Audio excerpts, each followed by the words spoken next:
Oh, kau main rancak borak dengan Pak Imam Rumpak ayah aku Tak. Ni, aku nak bagi tahu sikit. Aku dah ada idea. Idea apa? Mengarut lagi? Tak. Ni tak mengarut punya. Ya, idea aku, apa kata, kita tukar imam. Pasal idea yang dia bagi tu yang mengarut.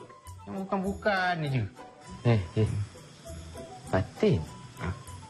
Fatin?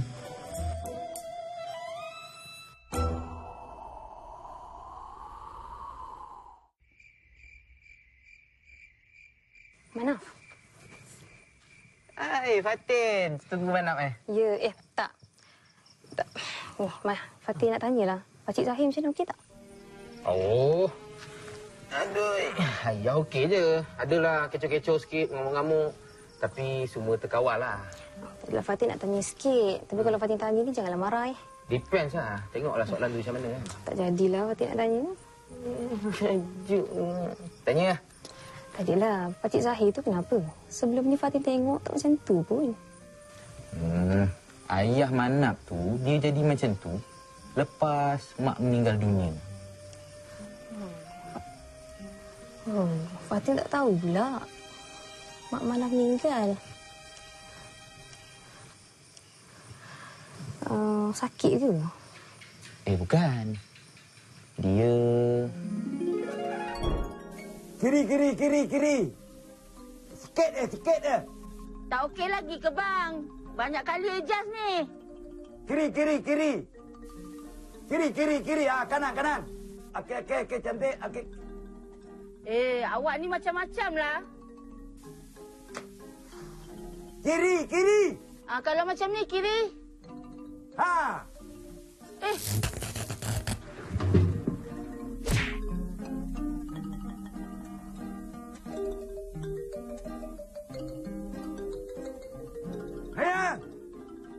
Sejak dari hari tu, kita orang terus pasang instro dekat rumah. Tak payah nak panjat-panjat dah. Salah satu harta peninggalan mak yang ada dekat saya adalah braces. Innalillahi wa inna ilaihi raji'un. Tapi kan, bukan ke kerja-kerja manjat ni semua kerja lelaki? Ya, Pakcik Zahir je tak panjat. Ayah saya tu gayat. Ya Allah, kesiannya. Tapi benda pun dah ajal kan? Dah kita minta. Tapi awak kat mana time tu? Saya tak ada. Saya time tu kat tempat kerja. Kalau awak ada, mesti awak dah panjat kan? Tak. Sebab saya pun gayat. Tak apalah. Benda pun dah jadi. Tak boleh nak patah balik dah pun.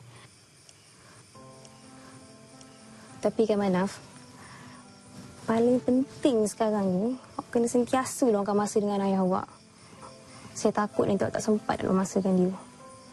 Kita tahu kan, manusia ni memang akan pergi buat selama-lamanya kan. Tapi saya tak nak menyesal. Sebab benda yang paling berat ni Manaf, rindu pada orang yang takkan pernah kembali pun.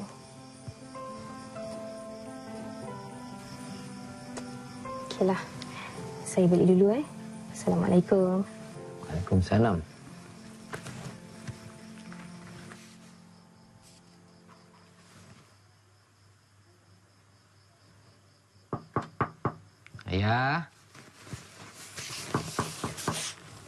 Ayah.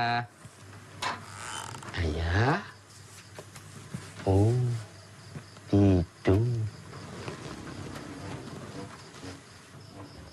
Orang kata, kalau nak tahu orang tu tidur betul ke tak, kita kena angkat tangan dia macam ni. Kalau tangan dia tak jatuh, maksudnya orang tu tengah tidur nyenyak. Alah, ya sudahlah. Acah-acah. Mana tahulah ya tak tidur lagi. Aduh, bangunlah. Buat apa? Peluk apa tu? Apa tu?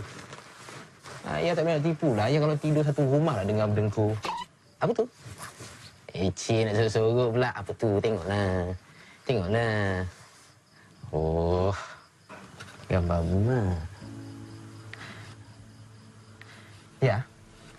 Manap ingat lagi? Dulu waktu kecil kan, ayah selalu nyanyi lagu ni untuk Manap. Kalau sebelum tidur.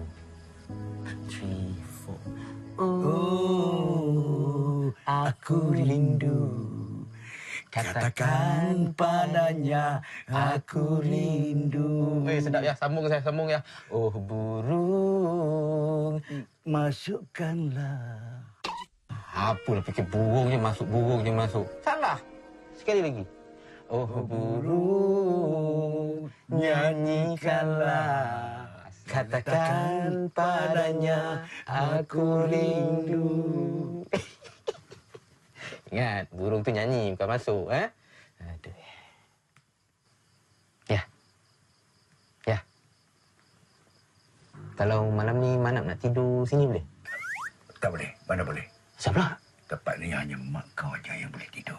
Orang lain tak dibenarkan.